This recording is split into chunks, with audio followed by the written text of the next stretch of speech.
పోసాని కృష్ణ మురళీకృష్ణ అని అయినా ఏ రకంగా వాళ్ళు మాట్లాడదు గతంలో మనం చూసాం.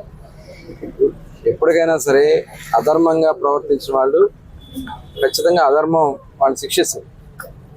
ధర్మాన్ని కాపాడితే ధర్మం మనల్ని కాపాడుతుంది. ఇవాళ వాళ్ళు చేసినటువంటి పాపాలే మరి గతంలో నోరుంది కదా అని చెప్పి మరి ఏ రకంగా వాళ్ళు మాట్లాడారు చూసాం. చంద్రబాబు నాయుడు గారి గురించి, చంద్రబాబు నాయుడు గారి కుటుంబం గురించి, పవన్ కళ్యాణ్ గారి గురించి, పవన్ కళ్యాణ్ గారి బిడ్డల గురించి, ఇంతకంటే దుర్మార్గం ఇంకోటి ఉంటుందా? అలాగే లోకేష్ గారి గురించి అసలు ఇంతకంటే ఇంత దారుణంగా మాట్లాడినటువంటి సందర్భాల్ని చాలా ఇది జరగాలి. ఇంకొక ఆడబిడ్డ వైపు కానీ ఇంకొక కుటుంబం వైపు కానీ చూడాలని భయపడే విధంగా ఉండాల్సినటువంటి అవసరం ఉందని ఖచ్చితంగా మేము చెప్తా ఉన్నాం. ఇవాళ ఎంత అపహాస్యం చేశారండి. సోషల్ మీడియాలో ఇష్టం వచ్చినట్టుగా ఆడబిడ్డల గురించి ఏ రకంగా రాస్తా ఉన్నారో మనం చూస్తా ఉన్నాం. అది జరగని ఆంధ్ర రాష్ట్రంలో ఆడబిడ్డలకి రక్షణ కల్పించే బాధ్యత మేము తీసుకుంటాం. అలాగే ఎవరైతే అధర్మంగా దుర్మార్గంగా వ్యవహరించారో వాళ్ళందరి మీద కూడా చర్యలు ఖచ్చితంగా ఉంటాయని చెప్పి తెలియజేస్తాం. సోషల్ మీడియాలో పెడితే మరి ఊరుకుంటారా? ఈ కుటుంబం పేరు గురించి పెడితే ఊరుకుంటారా?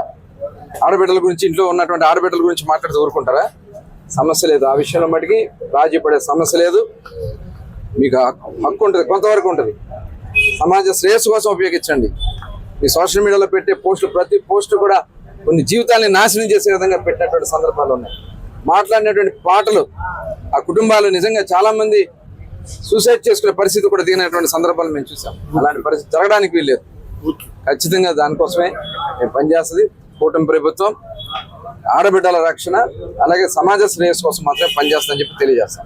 రెడ్ బుక్ రాజ్యాంగం ఏనాడు మేము అనుకున్నట్టయితే వచ్చిన నెల 2 రోజులు మొట్టమొదటి నుంచి మేము చెప్తుంది అదే.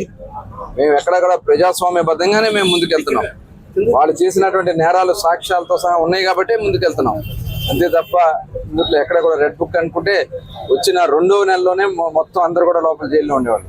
అలాంటి సంస్కృతి మాకు లేదు. వాళ్ళు చేసినటువంటి పాపలే వాళ్ళు వెంటాడుతున్నాయి. ఖచ్చితంగా అదేమి దశల వారీగా ఎవరైతే అధర్మంగా వ్యవహరించారో, ఎవరైతే దుర్మార్గంగా వ్యవహరించారో వాళ్ళందరూ కూడా ఖచ్చితంగా చర్యలు తీసుకోబడతాయి.